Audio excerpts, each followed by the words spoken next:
Assalamualaikum warahmatullahi wabarakatuh. Berjumpa kembali dengan saya Prai dari channel Jejak Orang Malam.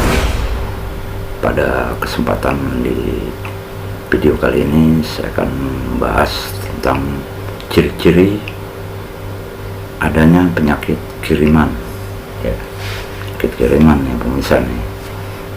Ciri-ciri orang yang terkena guna-guna atau santet atau terkena kiriman itu bisa bervariasi ya, tetapi ini saya rangkum secara umum ya.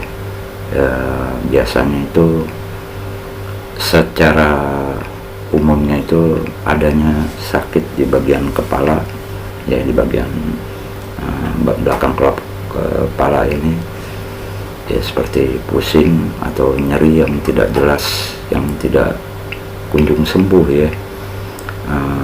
Kemudian ada sensasi aneh di bagian punggung belakang, dada depan nih ya, dan bisa juga di bagian perutnya itu seperti dirasanya ada yang berjalan ya.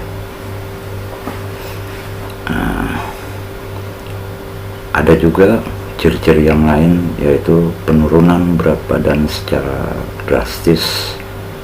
Tadinya orang tersebut gemuk, tiba-tiba langsung menjadi kurus ya, dan kemudian sulit tidur. Saksikan terus ya videonya.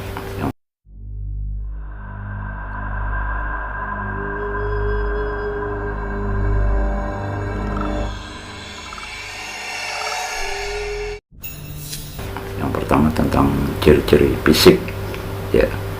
Ciri-ciri fisik itu diantaranya adanya sakit kepala yang selalu berulang dan tidak kunjung sembuh, sedangkan orang tersebut mencoba berobat medis dan tidak ditemukan adanya penyakit medis ya. Kemudian nyeri di bagian dada sebelah kiri nih umumnya nih, kemudian di punggung bagian belakang terasa nyeri, panas. Ada juga di bagian perutnya itu seperti melilit, seperti ada yang bergerak di dalam tubuhnya itu. Hal tersebut juga pada saat dilakukan pemeriksaan medis juga tidak ditemukan adanya suatu penyakit ya gitu ya. Kemudian adanya kelelahan yang kronis, di mana terjadi seorang yang tadinya giat, bersemangat dalam beraktivitas sehari-hari ataupun bekerja, tiba-tiba menjadi malas gerak. Bawaannya orang tersebut menjadi seperti sangat lelah gitu ya. Padahal sudah istirahat cukup, tapi tetap aja dia merasa capek dan lelah, seperti sudah melakukan aktivitas yang berat. Selanjutnya adalah penurunan berat badan yang drastis, di mana terjadi perubahan pola makan daripada orang tersebut yang biasanya tadi biasanya itu kan makan minimal 3 kali ya dalam satu hari umum ya. Tiba-tiba orang tersebut menjadi makan hanya sekali dan tidak berselera ya. Seperti melakukan diet atau apa ya, orang tersebut seperti nafsu makannya hilang gitu ya. Atau yang terakhirnya adalah gangguan tidur. Jadi pada saat orang tersebut tidur sering mengalami mimpi buruk, mimpi yang berulang-ulang. Mimpinya ini umumnya biasanya dikejar oleh suatu binatang atau makhluk aneh ya. Dikejar-kejar sehingga dia menjadi kaget dan terbangun di tengah malam dengan perasaan cemas dan takut. Dan mimpi ini terjadi berulang-ulang ya, tidak hanya sekali tetapi selalu berulang, sehingga orang tersebut sulit untuk tidur atau beristirahat di malam hari ya.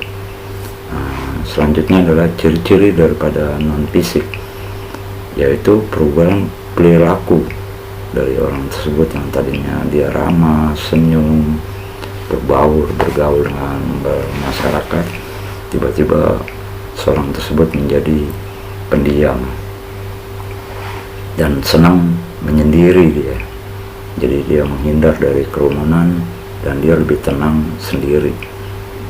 Nah, hal demikian ini merupakan suatu perbedaan yang jelas sekali bisa dilihat sekalipun oleh orang tersebut juga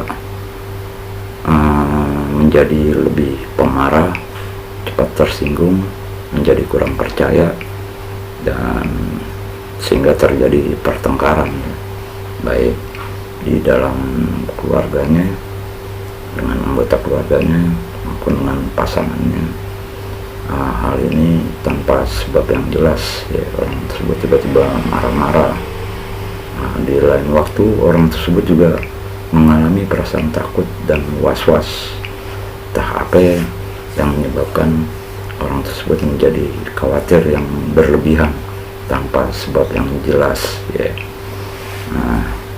Gangguan dalam pekerjaan. Ini dalam gangguan dalam pekerjaan itu orang tersebut menjadi tidak bersemangat dalam melakukan aktivitas bekerja, menjadi malas dan kehilangan atau kurang dari konsentrasi, sehingga banyak menimbulkan kesalahan dalam bekerja. Motivasi kerjanya itu mendadak menjadi turun, ya. Dia menjadi tidak bersemangat. Dari penjelasan yang sudah saya sebutkan di atas tersebut, ya, ini tentunya tidak harus melalui atau tidak harus dianggap sebagai penyakit non medis atau kiriman. Itu belum tentu, ya pemirsa, ya. Jadi segala sesuatunya juga harus dicek dengan medisnya dulu, pemirsa. Bisa juga mendatangi dokter spesialis atau dokter psikiater yang ahli di bidangnya, ya. Tentunya hal yang demikian ini di zaman sekarang ini masih kerap terjadi. Sebaiknya kalau sudah menemukan ciri-ciri atau tanda tersebut di atas bahwa seorang itu terkena penyakit kiriman, lebih baik dikonsultasikan kepada pakar di bidangnya. Itu ya saya. Terima kasih sudah menyaksikan tayangan ini bersama saya Elpray dari channel Jejak Orang Alam. Saya mohon pamit.